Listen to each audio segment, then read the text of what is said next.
এটা হচ্ছে আমার হাতে iQ15 আর গত 15 দিন ধরে আমি আমার প্রাইমারি ডিভাইস হিসেবে এই স্মার্টফোনটাকে টেস্ট করছিলাম। অ্যাকচুয়াল রিভিউটা তো তোমাদেরকে দিতে হবে, কারণ আনবক্সিং ভিডিও দেখে তো তোমরা এই ফোনটা কেনার সিদ্ধান্ত নিতে পারবে না।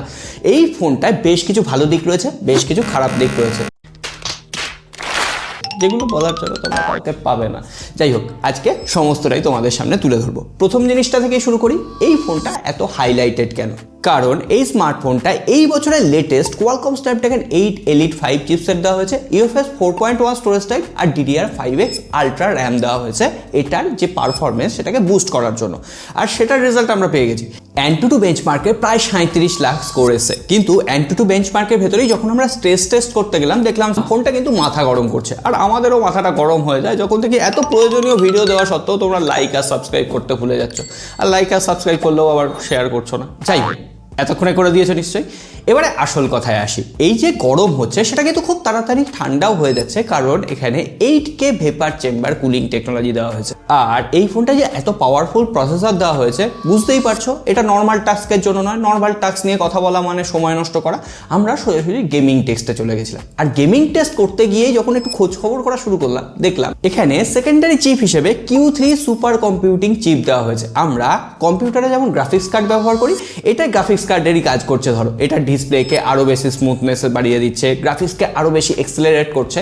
তো তার জন্য আমরা 120 FPS এ BGMI একদম কনস্ট্যান্টলি খেলতে পেরেছি। ঘন্টাখানেক খেলার পর যদিও ফোনটা একটু ওয়ার্ম হয়, কিন্তু পারফরমেন্স একবারের জন্য ড্রপ করেনি। আরও একটু টেস্ট করার জন্য আমরা প্রথমে জেনশিন ইম্প্যাক্ট খেলেছি। জেনশিন ইম্প্যাক্টের মতো হেভি গ্রাফিক্সওয়ালা গেমও না একদম স্মুথলি প্লেবেল ছিল। কিন্তু এই স্মার্টফোনে সেকেন্ডারি চিপটা থাকায় আর একটা অ্যাডভান্টেজ হচ্ছে, এখানে গ্রাফিক্স অ্যাক্সেলারেশন করে বা গেম ইন্টারপোল করে এখানে 144 হার্টজ পর্যন্ত কিন্তু BGMI খেলা যাচ্ছে, আর সেটা একদম স্মুথ খেলা যাচ্ছে। তোমরা যদি গেমিং ফোন কিনবে বলে ভাবো, চোখ কান নাক বুঝে এই ফোনটাকে কনসিডার করতে পারো।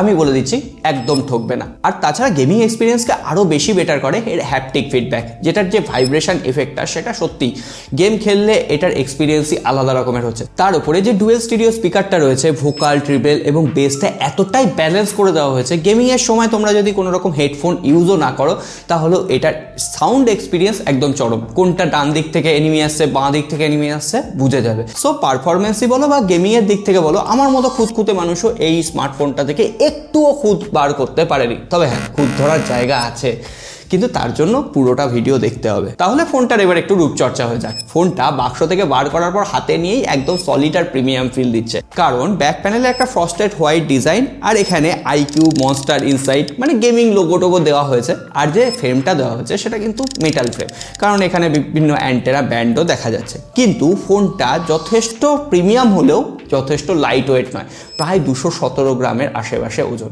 আর ফোনটার ওপরের প্যানেলে একটা স্পিকার রয়েছে, IR ব্লাস্টার রয়েছে, সেকেন্ডারি নয়েজ ক্যান্সেলেশন মাইক রয়েছে। ফোনটার ডান দিকে ভলিউম আপ ডাউন কি, পাওয়ার অন অফ কি এগুলো রয়েছে। নিচের দিকে Type-C পোর্ট রয়েছে, আর এই Type-Cটা কিন্তু USB 3.2 জেনারেশন, মানে হাই স্পিডে তোমরা ডেটা ট্রান্সফার করতে পারবে। এখানেও একটা স্পিকার রয়েছে, আর এখানে সিম ট্রেতে দুটো ডুয়েল সিম লাগাতে পারবে।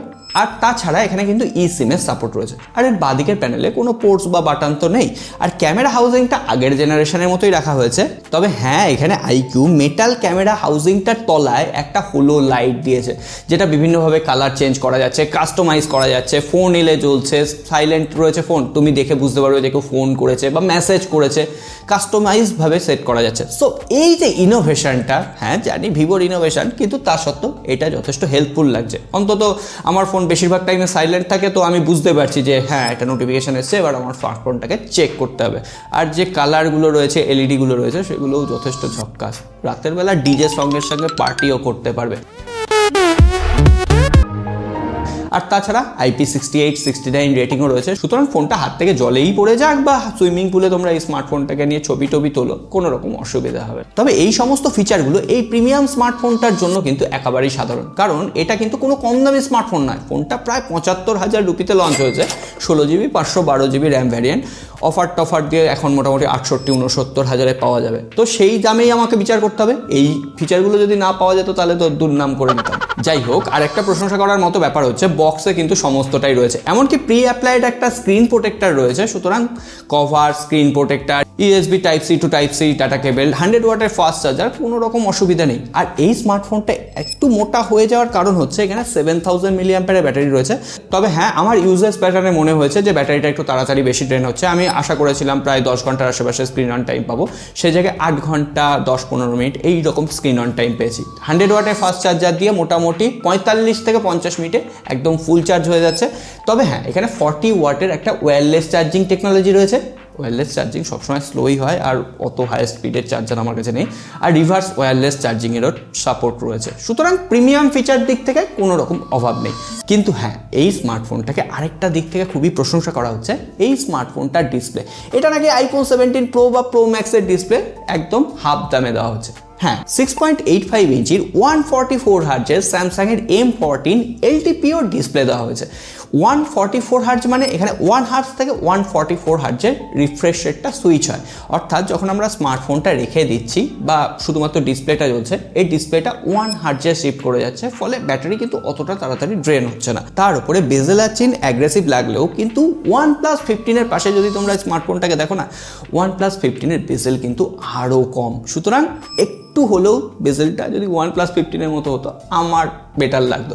যাই হোক, এর পাশাপাশি 6000 নিটসের পিক ব্রাইটনেস ডাইরেক্ট সানলাইটে ইউজ করে দেখেছি, ভিডিও চালিয়ে দেখেছি, কোনো রকম প্রবলেম হয়নি, ঝকঝকে ডিসপ্লে। তবে হ্যাঁ, এত দামি একটা স্মার্টফোন, সেখানে যদি কর্নিং গরিলা গ্লাসের একটা প্রোটেকশন দেওয়া যেত, তা নয়, এখানে স্কচ সেনসেশন আলফা গ্লাসের প্রোটেকশন দিয়ে দেওয়া হয়েছে। তবে আমার মনে হয় একটা গ্লাস প্রোটেক্টর লাগিয়ে নেওয়া ভালো।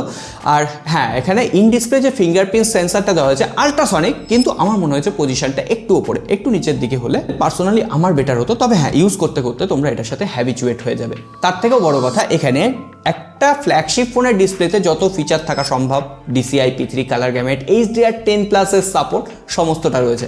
তার পাশাপাশি এটা কিন্তু একটা ডলবি ভিশন সাপোর্ট ডিসপ্লে। সুতরাং ইউটিউবে কন্টেন্টই দেখো বা নেটফ্লিক্স, অ্যামাজন প্রাইম, একদম ঝক্কাস কন্টেন্ট উপভোগ করতে পারবে। আগেই বলেছি ডুয়েল স্টিরিও স্পিকার, সেটাও যথেষ্ট ভালো কাজ করছে। সুতরাং ডিসপ্লে নিয়েও হতাশ হবে না। কিন্তু একটা সবসময় আমরা কথা শুনে আসি, আইকিউ স্মার্টফোন মানেই সেখানে better display, better design, better performance, কিন্তু ক্যামেরা বিগ জিরো। কিন্তু এবারে আইকিউ কি করতে পারলো, এবারে যে 3টে বড় বড় ক্যামেরা রয়েছে, সেখানে 50 মেগাপিক্সেলের ট্রিপল রেয়ার ক্যামেরা রয়েছে, প্রাইমারি ক্যামেরাও 50, আল্ট্রা ওয়াইডও 50, আর 50 মেগাপিক্সেলের টেলিফটো সেন্সার, আর 32 মেগাপিক্সেলের একটা সেলফি ক্যামেরা দেওয়া হয়েছে।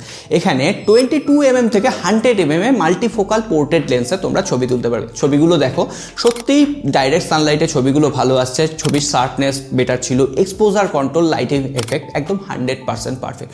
কিন্তু ছবি তোলার পর যে স্ক্রিনের অ্যালগোরিদমটা, সেটা একটু ফর্সা করে দিচ্ছে। মানে ভিভোর আগের যে অ্যালগোরিদমটা ছিল সেইটা, তার মানে যে ছবি একেবারে দেখতে খারাপ লাগছে এটা নয়, একদম সোশ্যাল মিডিয়া রেডি লাগছে। তবে তোমরা যদি অ্যাকুরেট কালার চাও, তাহলে সেক্ষেত্রে তোমরা একটু হতাশ হতে পারো। আমি বেশ কিছু ছবি তুলেছি বিভিন্ন লাইটিং কন্ডিশনে, তোমাদের সামনে দিয়ে দিলাম, এবার তোমরা দেখে বলো এই ছবিগুলো কেমন দেখতে লাগছে। আলটিমেটলি এটার ক্যামেরা টেস্ট করার জন্য আমরা ভিভো X300 এর লঞ্চ ইভেন্টে এই ফোনটার ক্যামেরা টেস্ট করেছি, সেখানেও বেশ কিছু ছবি তুলেছি। আর এখানে ভিভোর একটা এক্সট্রা ফেসিলিটি দেওয়া হয়েছে, এখানে পোর্ট্রেট মোডে আসবে। AI পোর্ট্রেট মোডে তোমরা স্প্রিং, সামার, অ্যাটম এবং উইন্টার যে আমরা তুলতাম AI ফটোগ্রাফি, সেটার তোমরা ফিচার পেয়ে যাবে। তবে ফোনটার ক্যামেরা যে একদম টপ নচ এটা যেমন বলা যাবে না, তবে আইকিউ যে আগের জেনারেশনের থেকে অনেক বেশি ক্যামেরাতে ইমপ্রুভ করেছে, যাই হোক এই পর্যায়ে চলে এসছে। তবে হ্যাঁ, ভিডিও ক্যামেরাতে একটু কম্প্রোমাইজড আমার লেগেছে। এখানে 4K 60 FPS তোমরা ব্যাক এবং ফ্রন্ট ক্যামেরা দিয়ে ভিডিও রেকর্ড করতেই পারবে, আর ভিডিও কোয়ালিটিও যথেষ্ট ভালো। কিন্তু যখনই আমরা এখানে আল্ট্রা স্টেবিলাইজেশন মোডটা অন করছি, তখনই সেটা 1080p 60 FPS নেমে আসছে। তো এই ব্যাপারটা একটু দেখা দরকার ছিল। যাই হোক, ভিডিও কোয়ালিটি তোমাদের কাছে কেমন লাগছে অবশ্যই জানিও। আর 32 মেগাপিক্সেলের সেলফি ক্যামেরা, সেটা দিয়েও আমরা বেশ কিছু ছবি তুলেছি।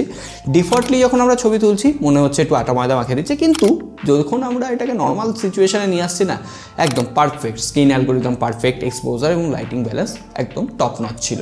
সো এই হচ্ছে আমাদের iQOO 15। আরও কয়েকটা কথা না বললেই নয়, এখানে out of the box Android 16 রয়েছে, অরিজিন OS 6-এর কাস্টমাইজেশন রয়েছে, বিভিন্ন AI ফিচার রয়েছে, ফান্টাচ OS-এর যে সমস্ত ফিচার রয়েছে সেগুলো তো এখানে রয়েছেই। তার উপরে এক্সট্রা ফিচার বলতে এখানে বিভিন্ন ধরনের উইজেটস রয়েছে, ওয়ান ট্যাপ ট্রান্সফার অপশন রয়েছে। তবে হ্যাঁ, এখানে বেশ কিছু প্রি ইনস্টলড অ্যাপ্লিকেশন রয়েছে যেগুলোকে একটু আনইনস্টল করে নিতে হবে কষ্ট করে। বাদ বাকি এখানে গ্ল্যান্সটা প্রি অ্যাক্টিভেটেড আছে, সেই গ্ল্যান্সটাকে অফ করে নিতে হবে। আর AI ফিচারের ভেতরে এখানে AI call translation, AI retouch enhance, এখানে কল রেকর্ডিংয়ের অপশন রয়েছে কোনো রকম অ্যানাউন্সমেন্ট ছাড়াই।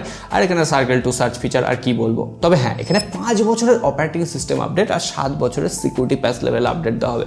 মানে 5 বছর, এটা কিন্তু কম সময় নয়। আর নেটওয়ার্ক কানেক্টিভিটি নিয়ে কথা বলতে গেলে বললাম প্রাইমারি সিম আমি এখানে রেখেছি, 5G একদম টকাটক, কোনো রকম অসুবিধা হয়নি। এমনকি 19টা 5G ব্যান্ডের সাপোর্ট রয়েছে, NFC ফিচার রয়েছে, কানেক্টিভিটি নিয়েও কোনো রকম ইস্যু নেই। তাহলে এবার কনক্লুশন পার্টে iQOO 15 স্মার্টফোনটা কাদের?